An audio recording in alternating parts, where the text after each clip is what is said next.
move on to the gimmicks of the week. This is when it's topics that we don't have a lot to talk about, but they deserve a little gimmick of the week. It's the best part of the show. It's the gauntlet matches is what we do. Social media superstar of the week is not Drew McIntyre, even though him and Sheamus are having a blast on there. It's sadly the hindered Jinder Mahal. Let's talk about Jinder, Bob.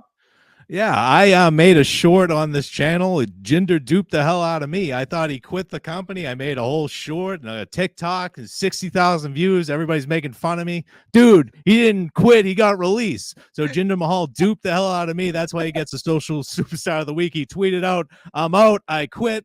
And then like an hour later, everybody knows he was fired.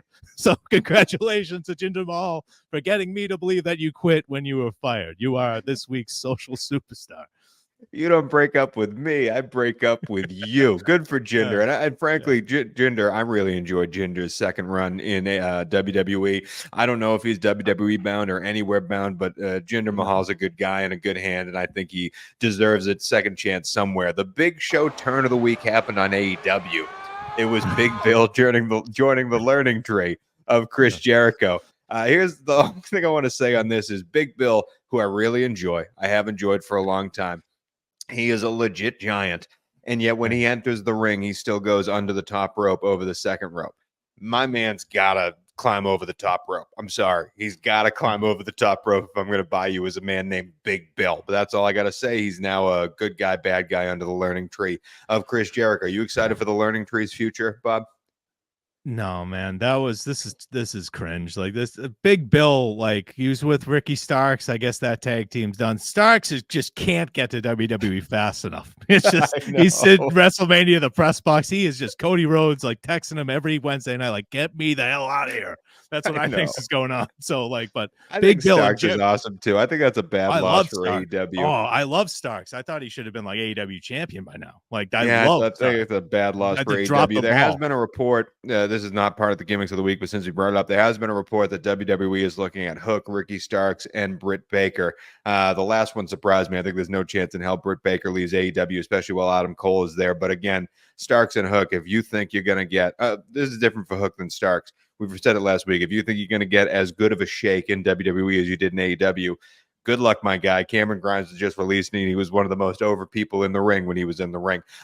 Get well soon of the week, Bob. Seth Rollins. Yeah, Becky Lynch was on some show promoting her new book, and she revealed that Rollins got surgery after WrestleMania for a torn meniscus. So he got that injury wrestling Jinder Mahal in January. It was a title match, which Tony Khan lost his mind about. I don't know if you remember that. He tweeted out Jinder Mahal's record and how he didn't deserve a title match, and everybody shit on Tony Khan and loved Jinder Mahal after that. That's well, you got his comeuppance tonight, Bob. Yeah.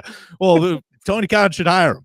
Anyways, but the get well soon of the week is Seth Rollins. Torn meniscus, competed both nights of WrestleMania. Was involved in the main event as well. Got hit a Superman punch just right when he got into the ring. That was his contributions, but hell of a worker. Just thank you, Seth Rollins. You put together a great World Heavyweight Championship run while injured and put your body second for the fans, and get well soon, sir. When you think about it and you now see footage of him struggling I shouldn't be laughing, but struggling to get into the ring just to get Superman punch and roll back out.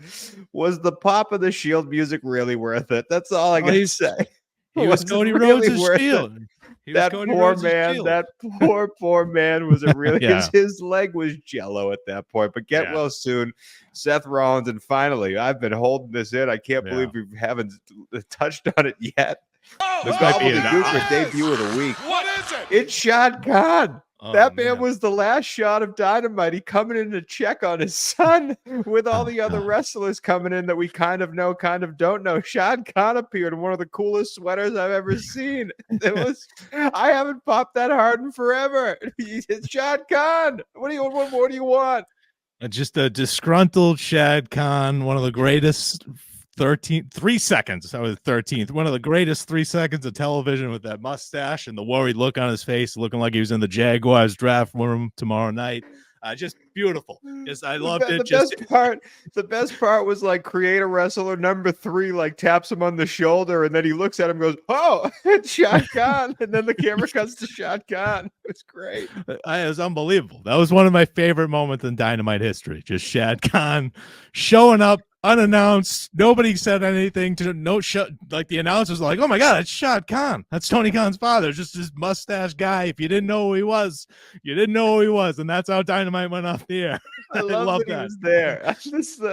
It makes so much sense. Could you imagine Tony asking his dad, like, "Hey, you mind coming to Dynamite Wednesday night? I got something for you to do." Like, I love every second to that, and good for Shad Khan to be there. I hope he fights the Young Bucks. That'd be great. Him versus Okada. Let's end the week with the headlines of the week. This is when we tell you what the future is bringing. What are we talking about next week in the world of wrestling? Bob, you're giving out WWE. I'm going with AEW. What is yours? Well, the WWE draft is starting this Friday night on SmackDown, and one of the most disappointing stars I feel like lately is LA Knight. He got that victory over AJ Styles at WrestleMania, but then lost his chance to face Cody Rhodes at Backlash. I think LA Knight is going to be heading to Raw, and I think 2024, just starting from his first appearance on Raw till the end of the year, I think he's going to finally become a big star, maybe become Intercontinental Champion, but I think LA Knight moving to Raw, he's going to become one of the faces of Raw, and just a huge move for him in his career. That's a long ass headline, but back to you. I like it. My headline for AEW next week, it's going off of my prediction and Kenny Omega coming back in the Elite. I don't think they're attacking him again because Kenny Omega legit cannot get physical right now, but the Elite doing something to Kenny Omega, and my headline is Kenny Omega saved by Hangman Adam Page, and that is the first opponent that we see for either Okada or Jack Perry in this return and this new heel faction that we have. Hangman Page comes to save his old friend. That is it for our show. That is it for the Ridiculously Lame Wrestling Show. Next week, we will be talking all about Backlash, but until then, let's check in this week on Ryback.